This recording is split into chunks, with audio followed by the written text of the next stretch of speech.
Madame la maire, Monsieur le sous-préfet, Messieurs et Mesdames les présidents des associations africaines, Mesdames et Messieurs, on est là aujourd'hui pour honorer la mémoire de 2 tirailleurs sénégalais. En fait, qu'est-ce qu'un tirailleur sénégalais? Et comment on en est arrivé là? Pour évoquer l'histoire de ces combattants africains dits tirailleurs sénégalais, acteurs de ce que certains ont appelé une histoire oubliée, nous dirons que le terme de tirailleur désigne un combattant isolé qui progresse en ordre dispersé en tirant à volonté pour harceler l'ennemi. Au XIXe siècle, lors des conquêtes coloniales, chaque nation européenne a cherché à étendre ses possessions en Afrique. En 1854, Faidherbe, alors gouverneur de la partie française de l'Afrique, disposant des pleins pouvoirs, va créer un corps de régiment de soldats composé en premier temps exclusivement de Sénégalais. En 1810, il fallait trouver une armée de choc à opposer aux troupes allemandes lors des guerres coloniales, ce qui va entraîner le recrutement de troupes noires de différents territoires d'Afrique, territoires d'Afrique occidentale et équatoriale. Ces troupes vont porter le nom générique de tirailleurs sénégalais par commodité administrative, parce que le principal centre de recrutement se trouvait alors à Saint-Louis du Sénégal. Ils formeront pendant la Première Guerre mondiale ce que l'on a appelé la force noire du général Mangin. Ensuite, le recrutement des troupes noires devra son succès au dynamisme du Sénégalais Blaise Diagne, premier député noir au Parlement français, mais surtout aux promesses faites aux nouvelles recrues, qu'en plus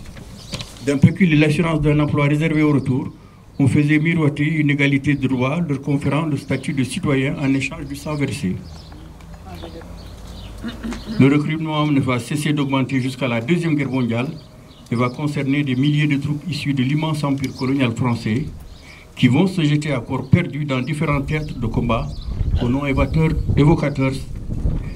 de célèbres batailles, la Marne, la Somme, Champagne, les Ardennes, et puis ça retourner au réol de Goulaur.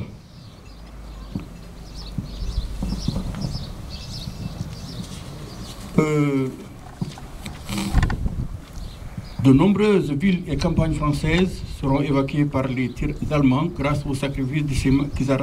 africains rescapés de la débâcle de juin 40 ou évadés des camps devenus résistants des forces françaises de l'intérieur.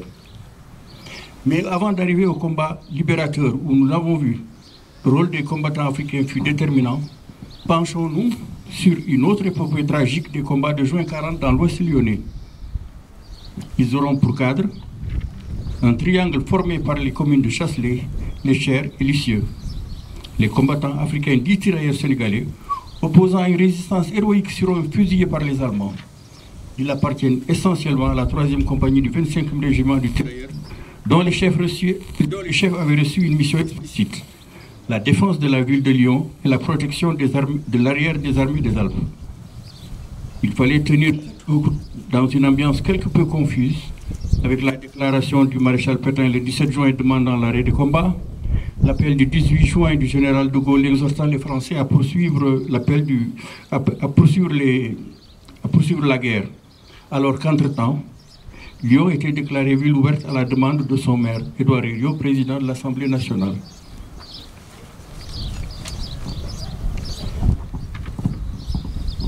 Pour que le sacrifice de ces vaillants combattants africains ne soit pas vain,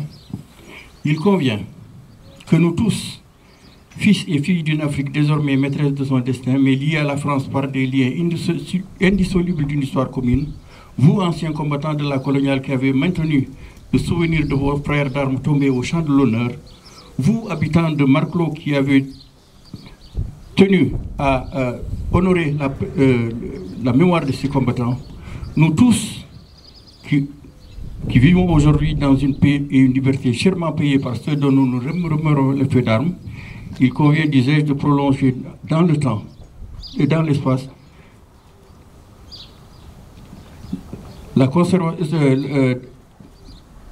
le sens du sacrifice de ces combattants pour que vive la France, vive l'Afrique, vive l'amitié entre les peuples.